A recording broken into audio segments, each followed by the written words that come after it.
Okay, it's a little bit after 8:30. It's actually 8:34 p.m. Tuesday, February the 2nd, 2021. Welcome to Realities in Criminal Justice, or Realities in Crime. I'm Professor Richard Wright, and welcome to week number 5. This is it, week 5. And this week, I'll be seeing you twice this week. So I'm going to go ahead and share my screen. We are wrapping up.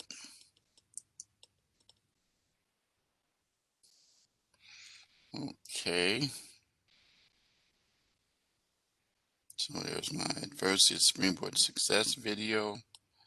As you can see, live lecture takes place. This is week 5. And reminding you that week 6's lecture will take place Friday. In a rare Friday appearance, but you know why, and I'll show you why in just a few minutes. For week 6, that will be on Friday. So I will be posting week 5 lecture here. Now let's take a look at the course tools, course calendar.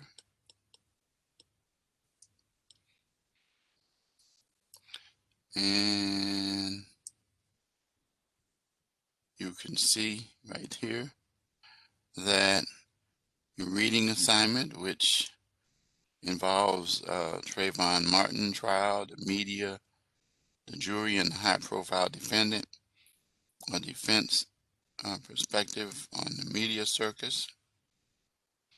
That's the topic for this week. Initial post due tonight. Media coverage of the Trayvon Martin case. Your live lecture. Note this, that your week 6 lecture will take place Friday, 8:30 to 9:30. And that's because of the fact that the course ends on the 9th. So it wouldn't make sense to do a lecture on the night that the course ends. So I'll be doing it then. Your reply post is due Saturday. Then your course project. Your course project. Final paper will be due this Sunday. And your written assignment, impartial trials. We're going to talk about that in a minute. And then on Friday, I'll talk about this and this. But notice that the course absolutely ends on the 9th, not the 10th, not the 11th, 12th, 13th, or 14th. It ends on the 9th. Any assignment submitted after the 9th will not be accepted. Okay? And then you're also aware that as of now, weeks 1, 2, and 3, if you haven't submitted them, will not be accepted unless previous arrangements have been made. So only 4, which was due Sunday, and week 5, course, which is due this Sunday, and then of course for week 6. Okay, so let's take a look at Module 5, the right to know.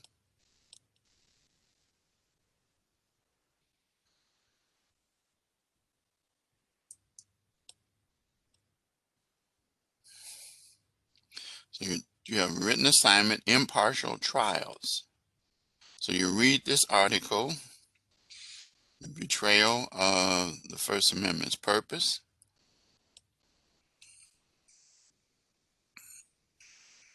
And here it is. If you click on it, it opens up for you.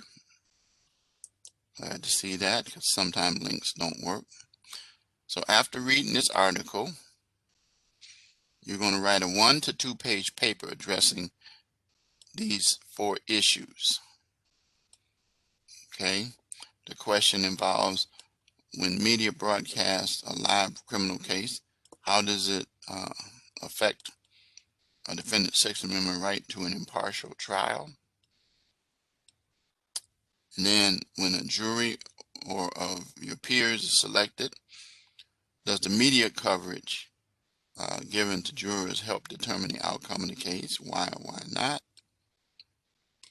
And then identify how the media coverage affects jury members, and then list a minimum of 3 issues related to the general public, knowing about the case details, suspects, witnesses prior to trial, and are they unbiased? Why or why not?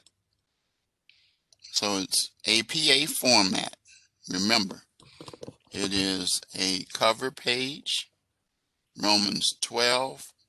It is also citations in the body of the paper and references at the end. Make sure you submit it double space. Let's take a look at the rubric. Again, it tells the due date. And this tells you how you can get your points. And it's broken down into 3 sections to get that 80. All right.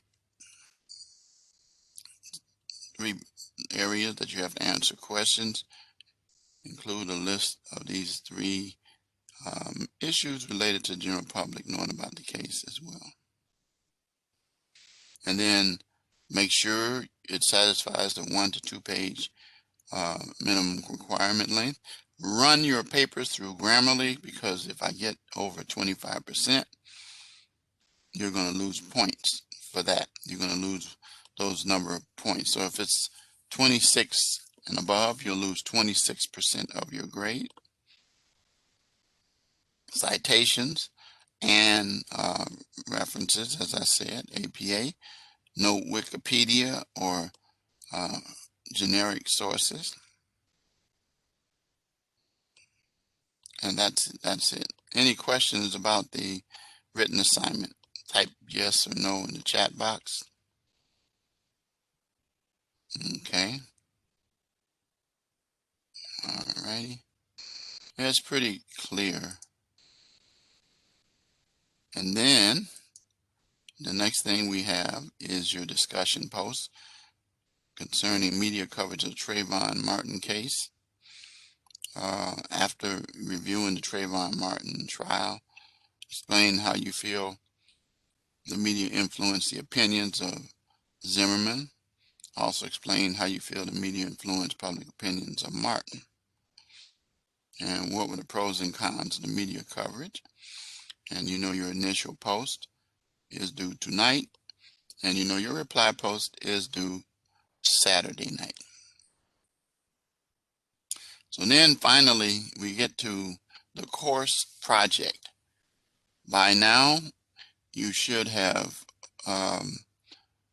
submitted your questions, your rough draft, and your final paper. Now remember, your rough draft is different from what your final paper involves. But in your final paper, 5 to 7 pages, double space, supported by the interviews you conducted from 2 different sources, a PIO and a law enforcement or police person. Make sure you know it's APA required. Write in paragraph form. Do not list out the questions and answers in bullet point. Include a minimum of 3, did you hear this? A minimum of 3 citations of the person you're interviewing. Make sure that you understand how to cite the party in your answers. A minimum of 3. I mean, it's good to do all, but a minimum of 3. Now, it says here no reference page is needed unless you use outside sources. Well, I recommend using outside sources to help you to cover the areas that you do, so that you do make sure that you have, and that's why I said earlier, Your answers should not be closed-ended, but open-ended. Well, I already commented to those of you who did closed-end questions. Remember, you were given some questions, and then you had to come up with, I think it was 6 more. So you had a total of 10 for each one. Be sure to provide an explanation of the results in your paper. An APA is required, and you know what that means because we just talked about that regarding your written assignment. Okay. Any questions? Let's go to the rubric first. Here we go. You see the same thing again. A minimum of 3 in-text citations and quotes from the interviewee. Make sure they're not brief, detailed, and contain an explanation of results. So that's for 105 points. 5 to 7 pages minimum. You will lose points if it's not. And then the APA and so forth. Any questions about the final paper? Okay, very good. So, and you know that that's due also Sunday. And then your live classroom phrase. All right, so let's get into the module.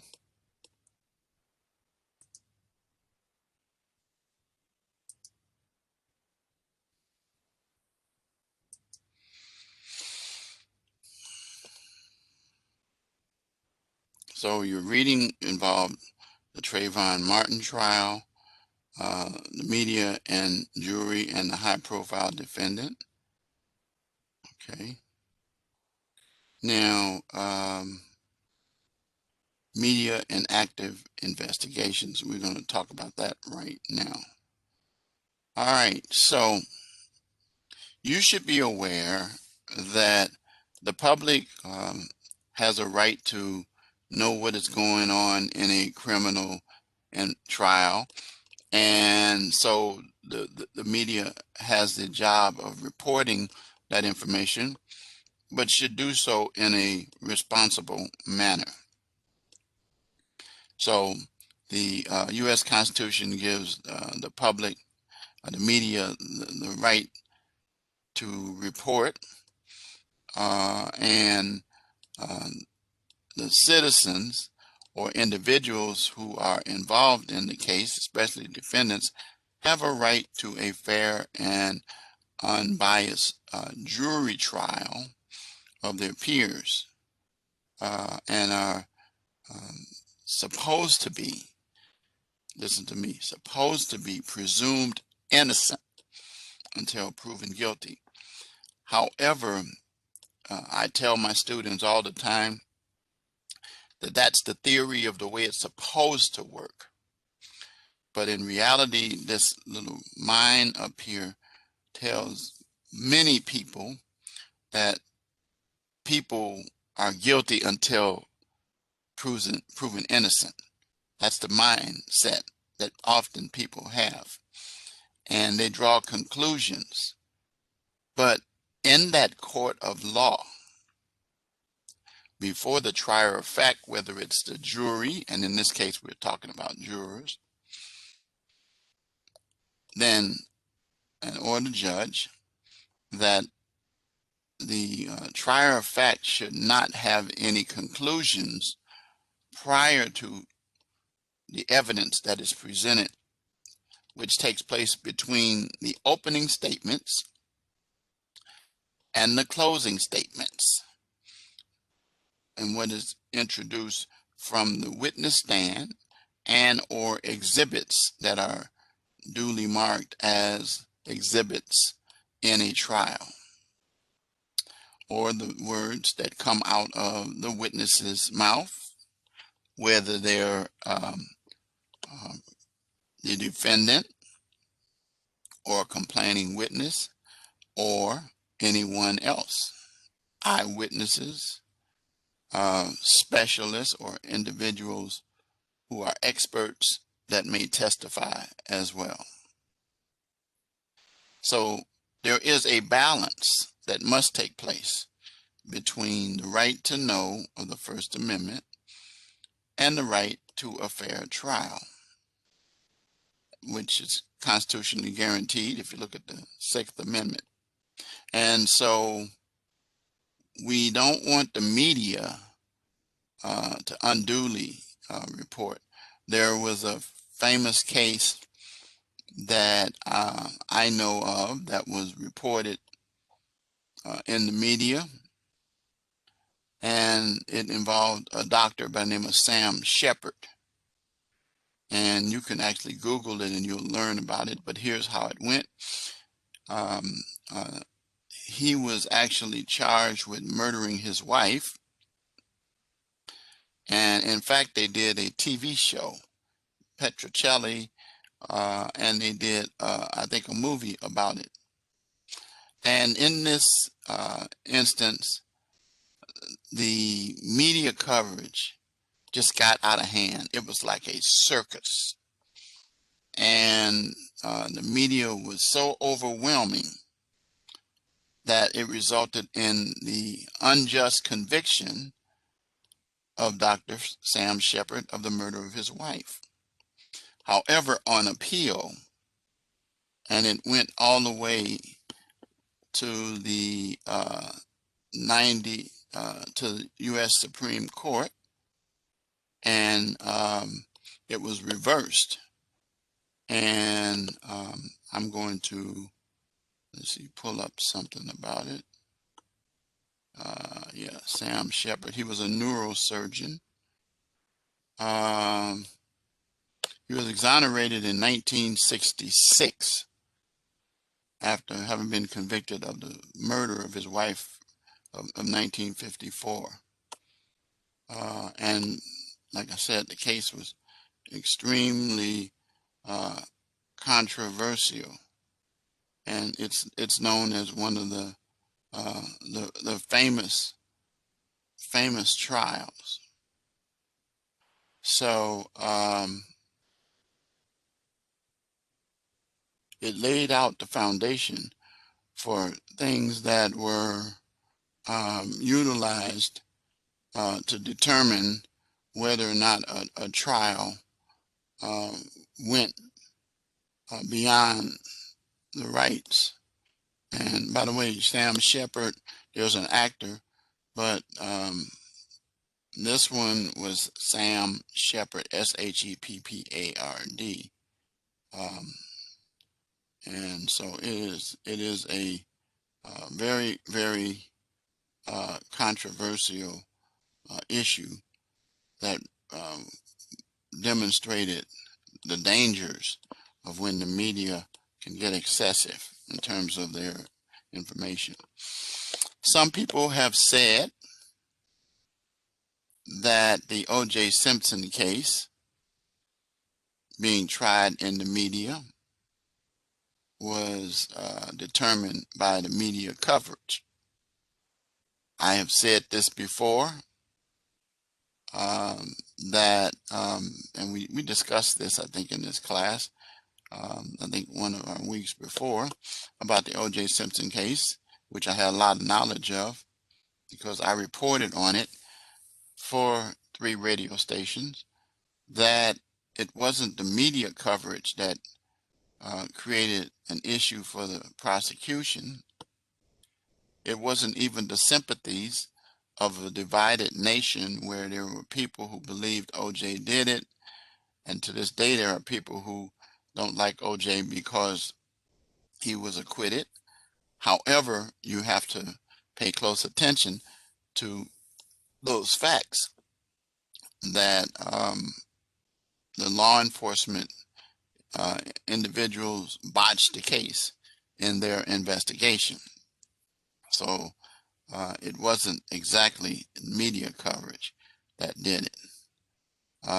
And so when it comes to cases such as the Trayvon Martin case, do anybody know what state the Trayvon Martin case took place in?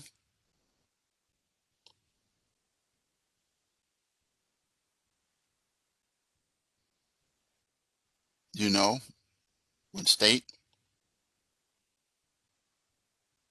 Yep, it was in Florida. Same state as Casey Anthony case, which two um, very much covered cases. And if you recall from the Trayvon Martin case, that was an issue where George Zimmerman was a neighborhood watch um, officer, and that he identified this African American male with a hoodie, who he alleges he thought had weapons, and that the young man actually had, yes, the young man had a bag of Skittles, and I think it was uh, Arizona iced tea, I think it was, that he had. And so um, George Zimmerman um, thought that this individual was doing something improper when in fact, he was not. And there were, he called the police, told them about it, and the police told him, do not pursue him. Do not pursue him. So um, the infamous statute that exists in that state concerning stand your ground became the uh, knowledge of people all across the country as regards to individuals defending themselves. And so instead of listening to the police, um, George Zimmerman decided to pursue this individual, and the end result was he shot him, and the young man was killed. Well, the young man was killed. George Zimmerman was tried, and do you remember the results of what happened with George Zimmerman in that case?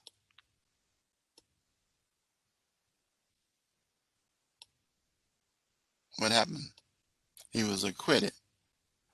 It was an uproar in the country, especially in the African American community, but it was an uproar period. And to this day, it's one of the cases that's talked about uh, with the fact that this man should not, because he had overstepped his boundaries, and that was my position, by not obeying the police command. Uh, and so he was found not guilty of the jury. And there were very serious arguments that the jury protected him over a young black male who was not doing anything, and that it didn't matter. So I have certain theories about my studies and with Florida and the criminal justice system and how it works when it comes to minority males, especially African American males. It's not a bias, it's based on fact and information. So anyway, uh, yes, he was, and it's in an uproar. And so, as you know, those of you who followed George Zimmerman after that, he ended up getting in trouble because he was hot-headed and hot-tempered and got in trouble. He was arrested, and I think he ultimately ended up serving some time for something else. And so, but the point of the matter is that the amount of time that he would serve was not comparable to what he did. And so when he went beyond the steps that he was told not to do, it was apparent to many of us who studied the law that he should have been charged with murder. I think he was charged with manslaughter, wasn't he? Wasn't he charged with manslaughter? The lowest degree of manslaughter? Isn't that what, second degree manslaughter? Yeah, second degree murder and manslaughter. And those are outs for individuals. And the question that was posed by many people in discussions is, what if it was the other way around? And it was an African American individual who did that? Would have been the same charges and results? Well, that's a query, but we have our various theories about it, not trying to be racist about it, but just being realistic about the way things are. Florida is a state that many of my students are in, and they take the position down there, as I said, I would not move to that state to raise my two African American young males who are 25 and 20. So anyway, the media influence uh, is that we have a right to due process, as I said, the presumption of innocence, um, but as I told you how that really works, and that uh, the media is one of the contributing factors that causes individuals to reach the wrong conclusion, i.e. the Sam Shepard case. And also, um, some people, not the people who were in the courtroom, but people who were outside the courtroom concerning the O.J. Simpson case, because of the media coverage and the ability of the media to report it in a very scathed way. There were individuals who were biased against O.J. Simpson. Um, it was a point of contention from Geraldo Rivera. You know that name, Geraldo Rivera. Do you know that name? Yeah, Geraldo lost credibility with me long before the O.J. Simpson case, when he was here in Chicago and allegedly was going to open up the vault of Al Capone in a building that they found on south side of Chicago on Cicero, not Cicero rather, but Cermak near Michigan. And it was a big national scoop, and it went bust because he didn't come up with anything, and his credibility was shot with me forever after that, and then it continued to go downhill, and even to this day. He's one of those individuals who believe in many of the conspiracy theories that are present, and that the election was a steal as opposed to a fair election that took place between Trump and Biden in 2020. So we have reporters that are very well known, that are good, that are good. Nancy Grace, I like to call her a pit bull. And Nancy Grace is, and the reason I call her a pit bull is because, as they say, she's one of those people who dive deep. She gets on all fours with her investigation. Would you agree with me on that one? I mean, she's tenacious. Okay. But I kind of like some of the things that she does.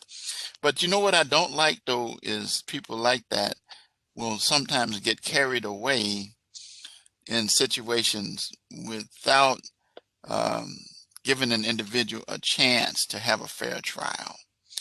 And you can Google Nancy, or you can, I think if you click this, you'll find some information about Nancy. I think if if this opens up, it should.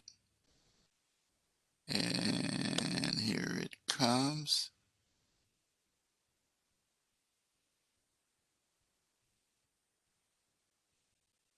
Yeah. Yeah.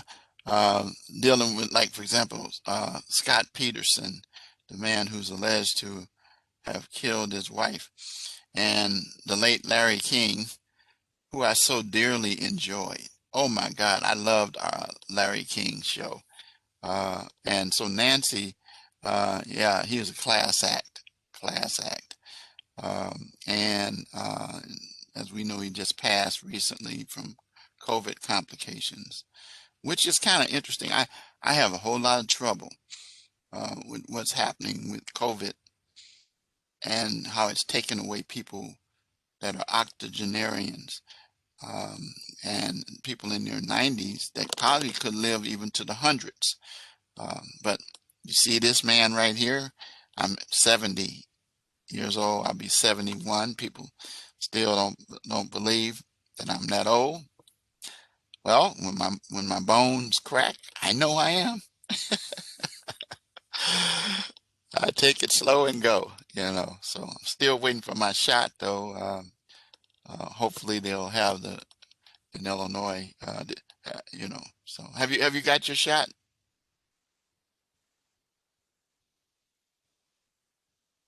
Sarah? Yeah. So yeah, it's important, and then especially with these new strain of that the news is reporting, uh, you know. So yeah, yeah, because you're in Florida, aren't you? Yeah, so you know everything that I talked about a few minutes ago is true of what I said. Um, so, but yeah, I just couldn't do it. Just couldn't do it. I once said, no offense to you, that I said they should start at Georgia and just saw it off. Saw it off.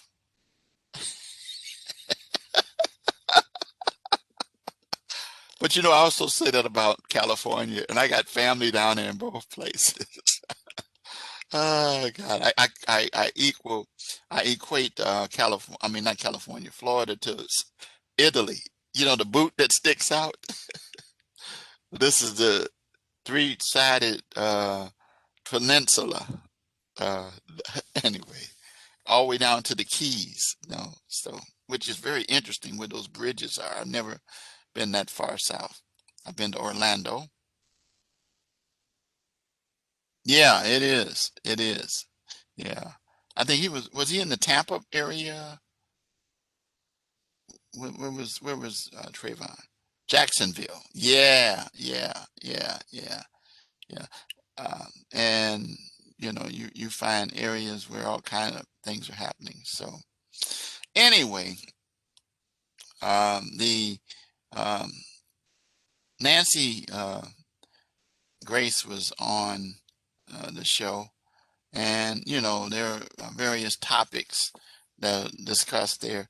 And Nancy Grace was thoroughly interviewed concerning the conviction um, of Scott Peterson. I always laugh whenever I hear that name because I eat these hot dogs and Polishes that are Scott Peterson. He had not the same guy. Okay, has nothing to do with that. And so anyway, there's a lot of criticism about Nancy that she's quick on the trigger, not literally, you know what I'm talking about, but figuratively, and a rush to judgment. One of those types of individuals. And like I said again, she has written about it a couple of books. One they talk about here is objection. Um, and so anyway, her show is on even now. I forget, is she on CNBC or is it? I don't think she's on Fox. Do you remember which network she's on? She's not on CNN. So do, do you know? Yeah, I think it's I know it's an NBC affiliate. So anyway, the deal is that, as it says here in our little blurb here, abstract, it says um, difficulty for defendants to receive the presumption of innocence, as I talked about earlier, in the public court of public opinion, uh, due to the media's propagandation of the presumption of guilt, what I talked about earlier. And um, talk about how she got that way, the murder of her fiance in 1980. So after that, she kind of did the same thing, except in a different manner. As I know the name of the guy, but I can't think of him. But he had the show because his daughter was uh, kidnapped and killed. Where every week, America's Most Wanted. America's Most Wanted.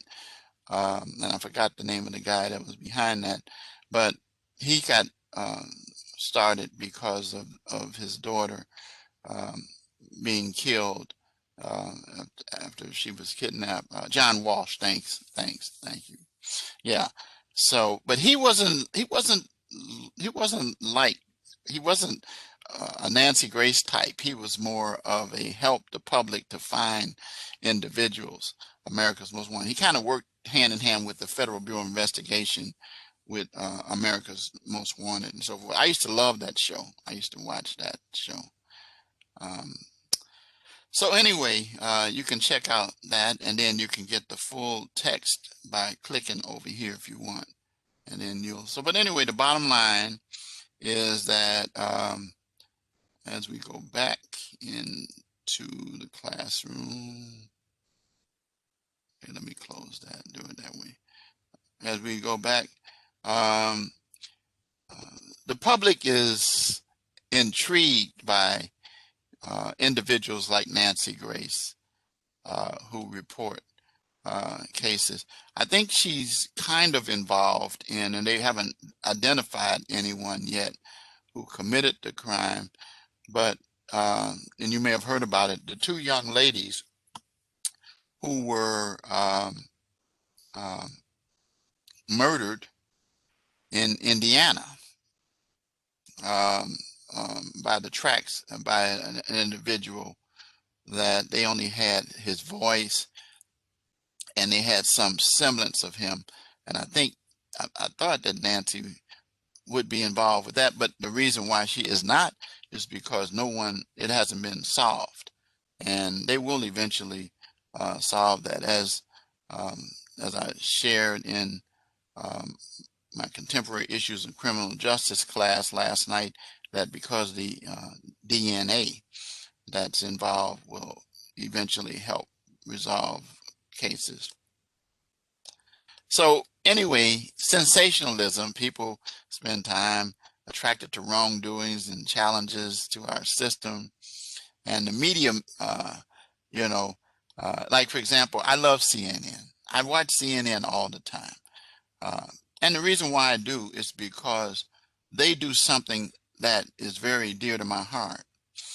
They usually are accurate on their reporting because they do very serious research uh, with a story. But what's most interesting about the media period, and I've been watching it quite a bit since the whole situation happened with the election, but I watched it even before that, where they have this thing called breaking news, and a lot of stations have that, and that's information that sources, and you notice they'll say sources. Well, the reason they say sources is not that they're making up the information, but that what they're doing is protecting uh, the individuals that will pass them information, particularly as we consider um, the crimes that took place with the this last insurrection, excuse me, and riots have been taking place. They're all on top of that.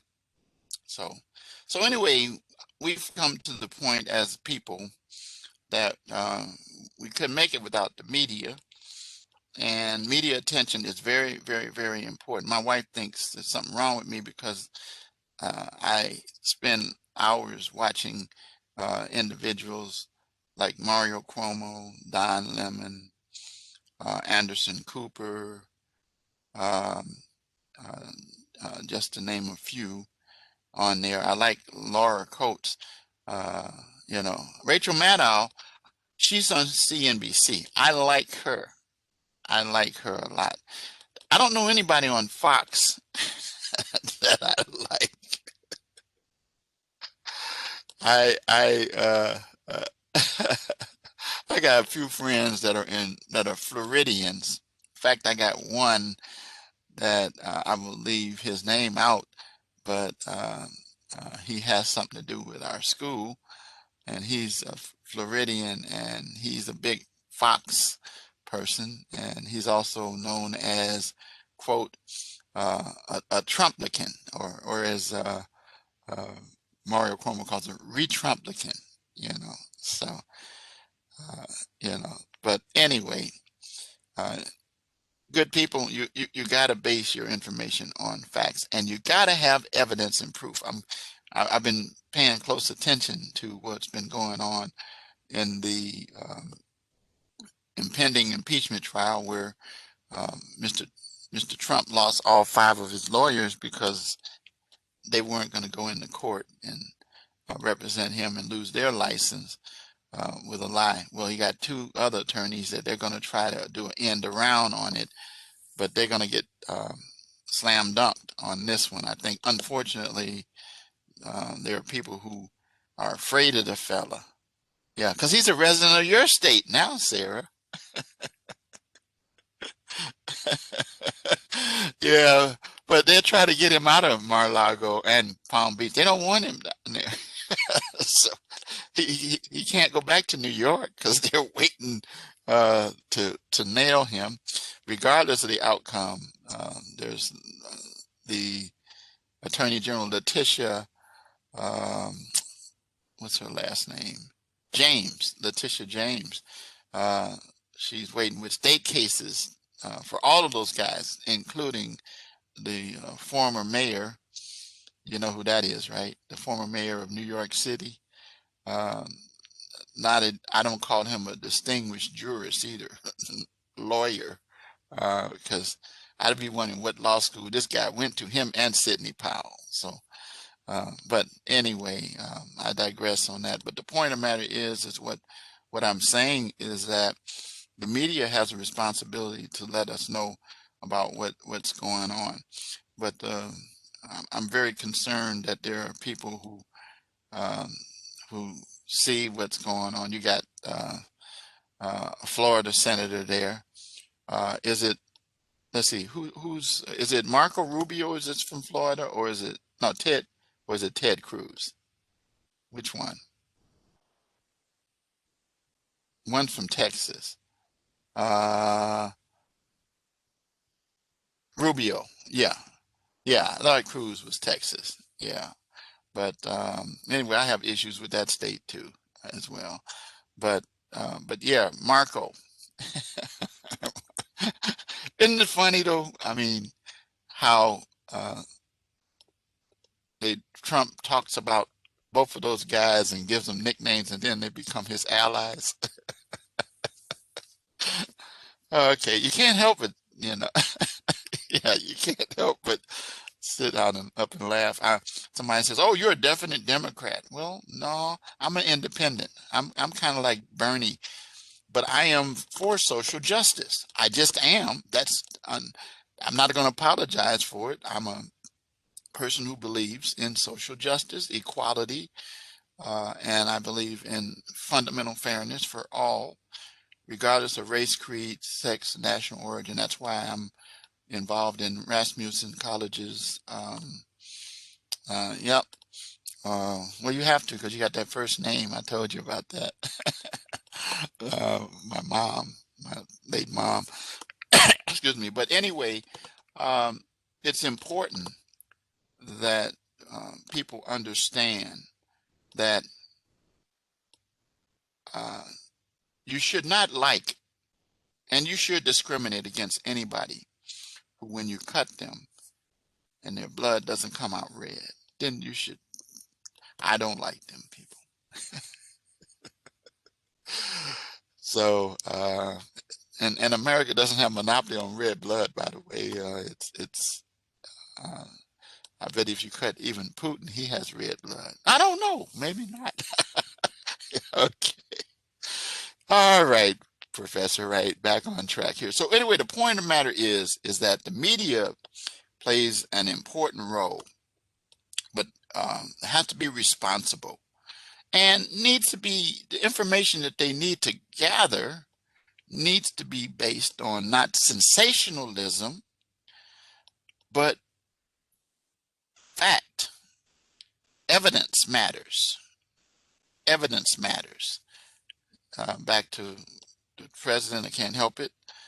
Anytime your percentage is 61 cases and you lose 60 cases, I forgot the one that he won, but whatever it wasn't major. But you know, it's too funny. I heard him say one time, he says, well, I won one case.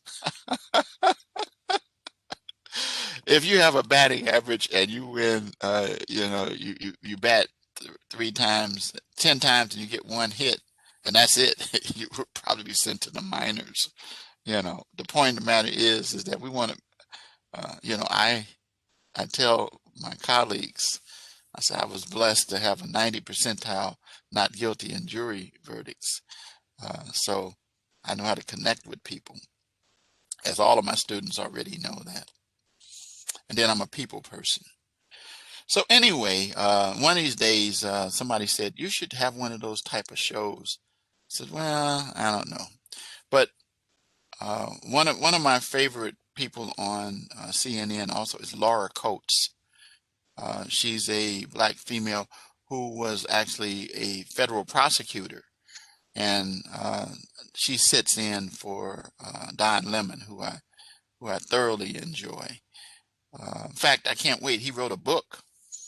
He wrote this book that I ordered already, um, and I can't wait to get it. I ordered it through Amazon, and I can't wait to read it. But it won't be out until I think March. This is the Fire by Don Lemon, and he talks a little bit about it. You familiar with Don Lemon?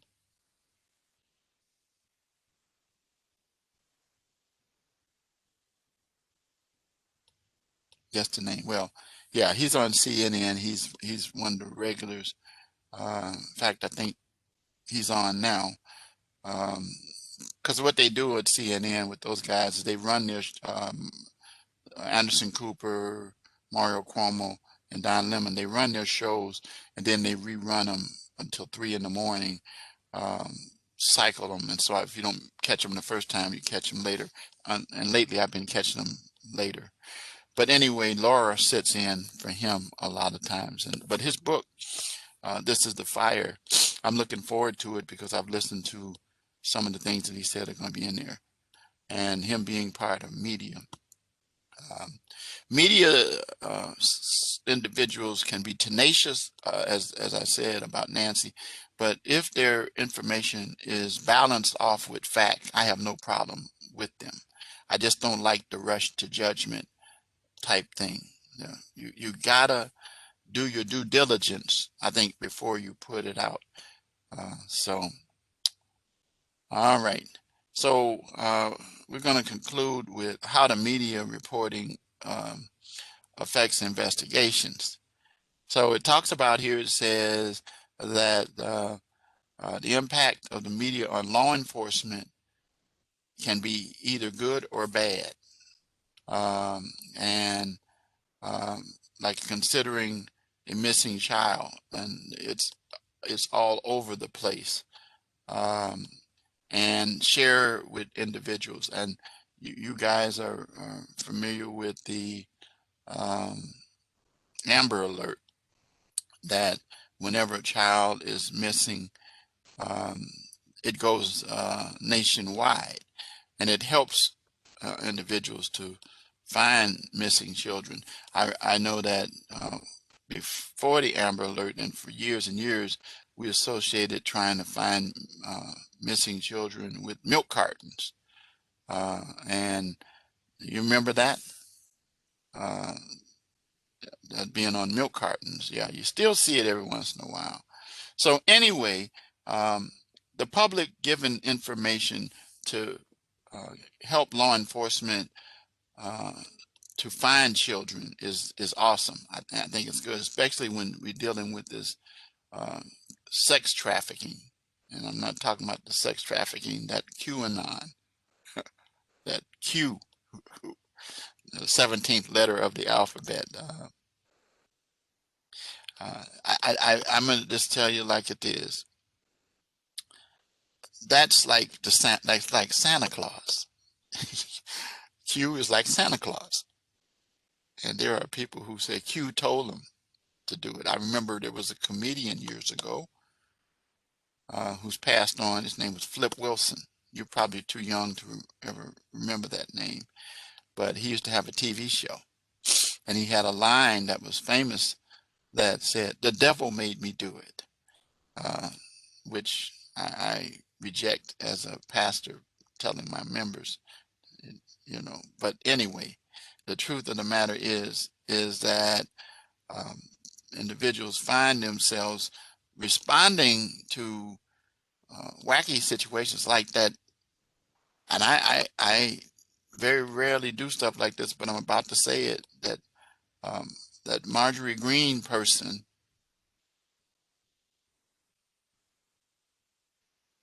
I mean, the stuff she says. Now, you know, they got the old joke about Jewish lasers that started the fires in California. You know about that, right?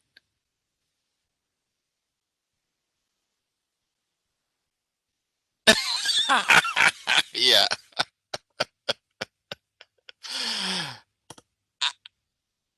It reminds me of Spaceballs. You know the movie Spaceballs?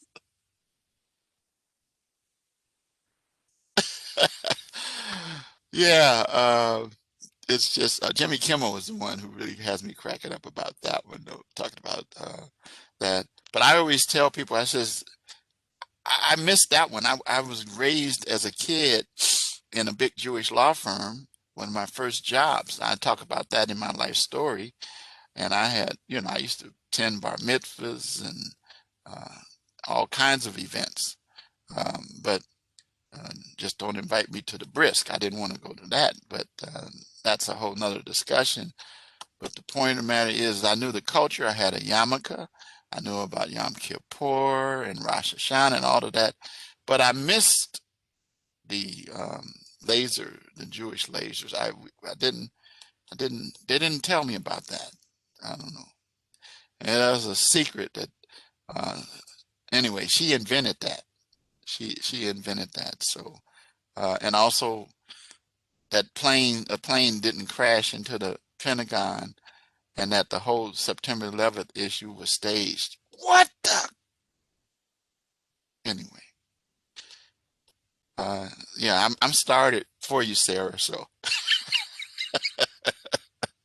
absolutely ridiculous. And the bad part about is this person then you saw, did you see? Okay, now you know about the Parkland shooting. That took place in your state. And this woman says that it was staged and was following behind this young man, David, what's his last name? Starts with a G. I can't remember. One of the survivors of Parkland, who's goes around speaking about it's an issue about gun control, and then she goes around saying that she anyway. That's the point of the matter is that we can't have people in these sitting in Congress like that. So all right, so so the fact of the matter is that millions of viewers help law enforcement, but then there's a lot of unsolved crimes that the media uh, works to help. such as finding those kids, find out who killed those kids in Indiana that I was talking about, or dealing with cold cases. I think there's even a TV show called Cold Cases. Am I correct in that? Is that NBC has cold cases?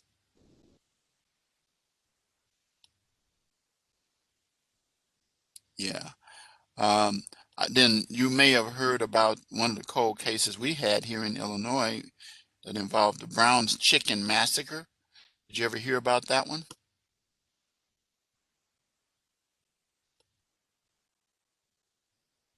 Well, let me educate you. Um, a young man and another person were convicted after many, many, many years. And what happened is that there's a town called Palatine, which is up on the north of Chicago, near a place called Schaumburg, which some people have heard of, and Arlington Heights up in that area. But at any rate, what happened is that one night at closing, these guys came in and they killed all of the people in there that were working and put some in the freezer. Well, um, the crime went unsolved for many years until someone finally said something.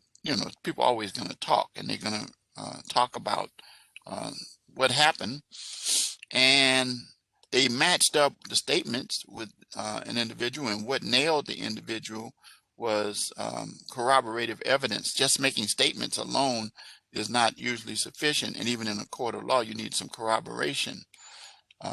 And so, anyway, the point of the matter is that uh, the person was convicted because they had recovered some chicken that had been eaten the night of the murder and frozen and saved it, and the DNA is what nailed that person.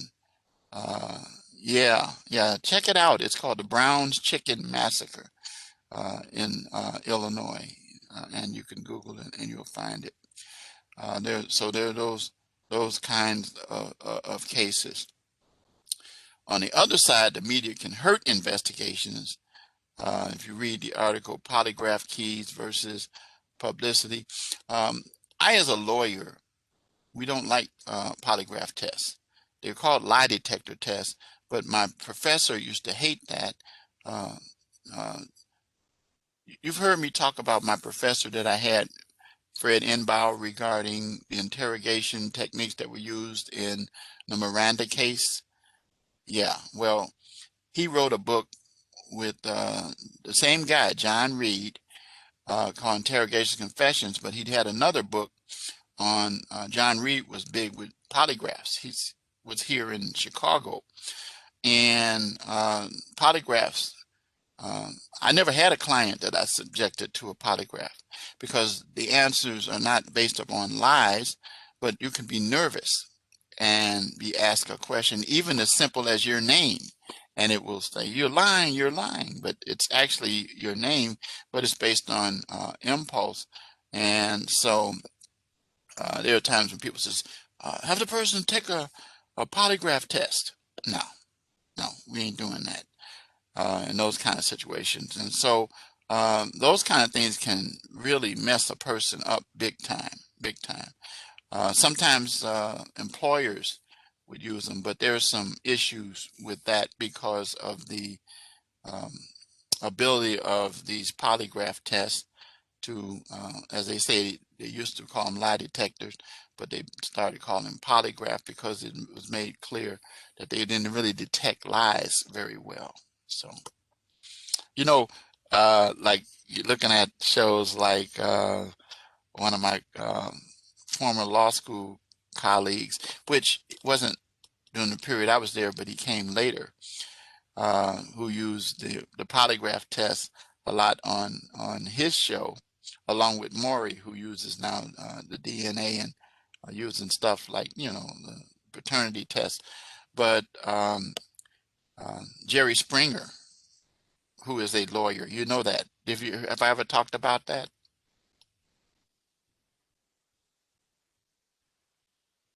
Have I ever talked? Yeah, yeah. Some people don't know, But Jerry graduated from Northwestern University School of Law, and his first gig was mayor of Cincinnati.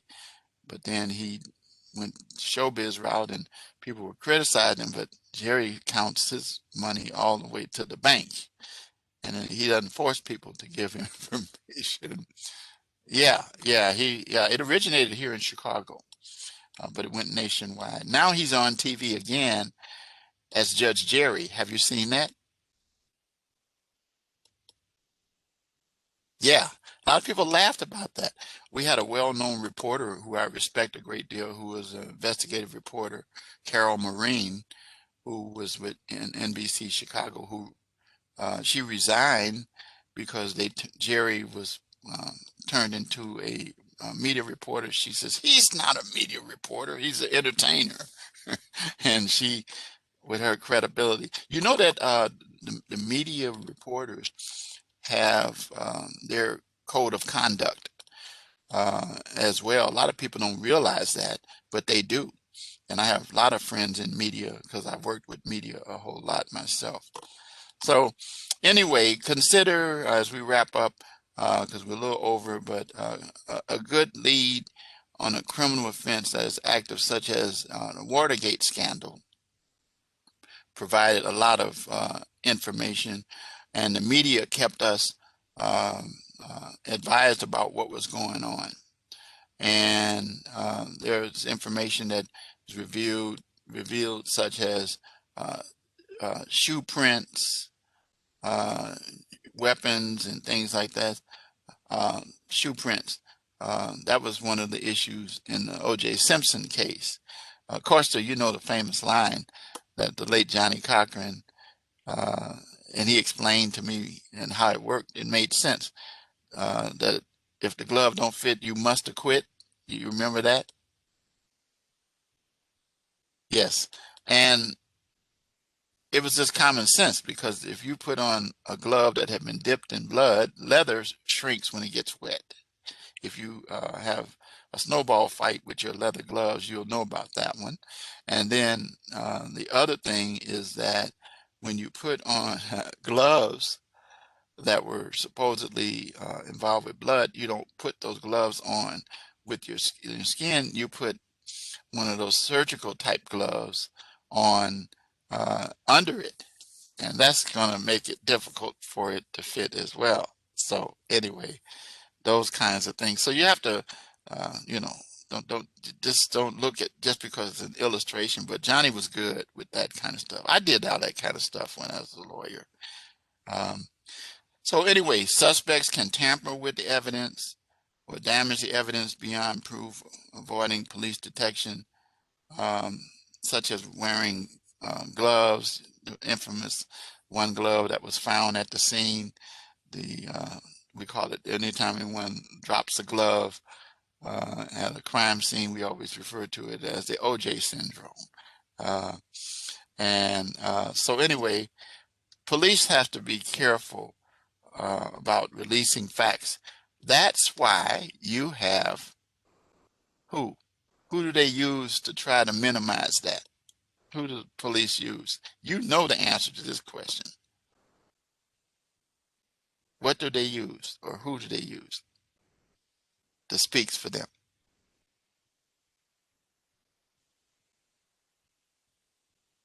You know? You remember?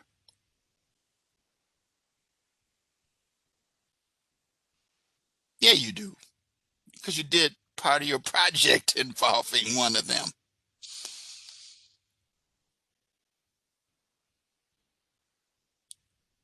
PIO? No, not reporters. PIO.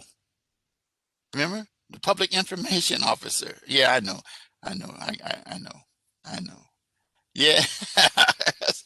That's like I was once asked, I was being ordained as a minister years ago, and the person said to me, I'm going to ask you a question because you couldn't have any material in front of you. I had a Bible on there, but it was closed. And the person who was questioning me, the first person said, I'm going to ask you a very important question. And I tensed up. And the question was, what is your name? I kind of like, but that's what you're doing when I start talking about the public information officer. Of course, you know it's a public information officer.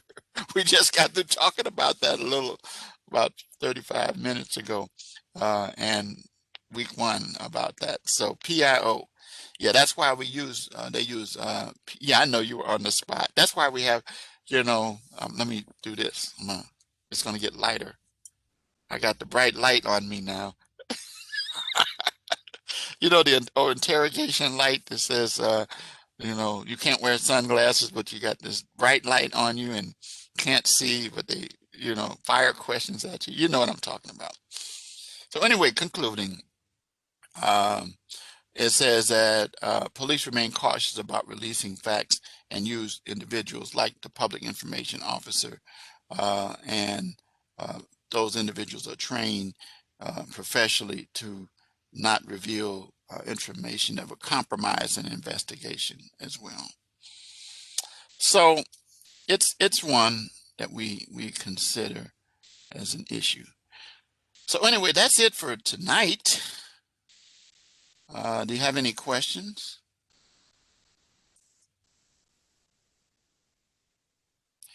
Okay, I am going to give you a key phrase. I'm gonna let you pick one first. No, I'm not gonna use that one.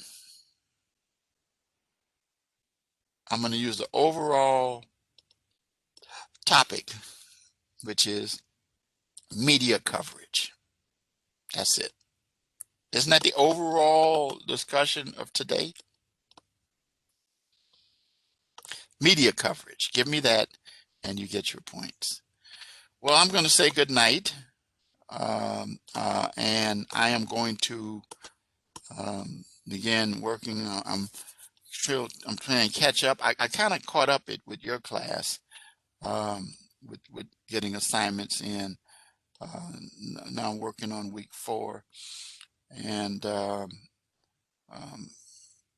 get those completed um, for you guys. And then week 5 is what you're working on right now. So a lot of students need to see week 4 before they do their week 5, which I don't know why, because um, your week 4 information is based upon your questions and answers, and that rough draft that you submitted. But remember, the final paper has more information even than the rough draft. So that's the bones of it. Okay, I'm going to say good night. I hope to see you for our final lecture, which is Saturday, not Friday night. Friday night. I do not enjoy doing that, but I have to do it. And I'm going to have to do that next week too. Well, maybe not. I got 2 new classes starting that you already took with me. Introduction to Criminal Law. You took that one with me, didn't you?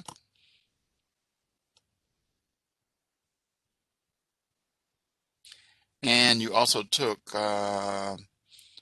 Drugs and Crime with me too, right? Not yet? Oh, okay. Do you know what you're taking coming up starting Wednesday?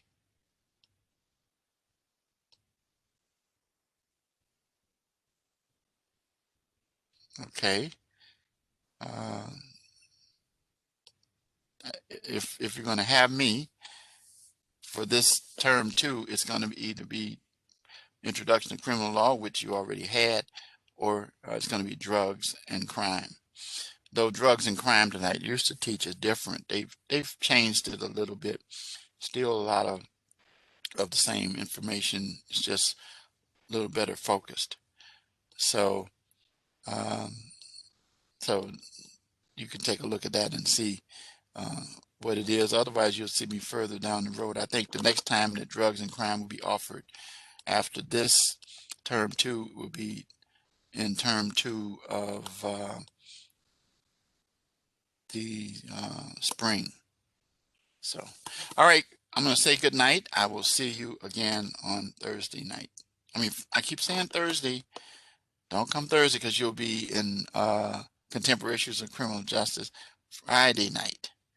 Okay, good night.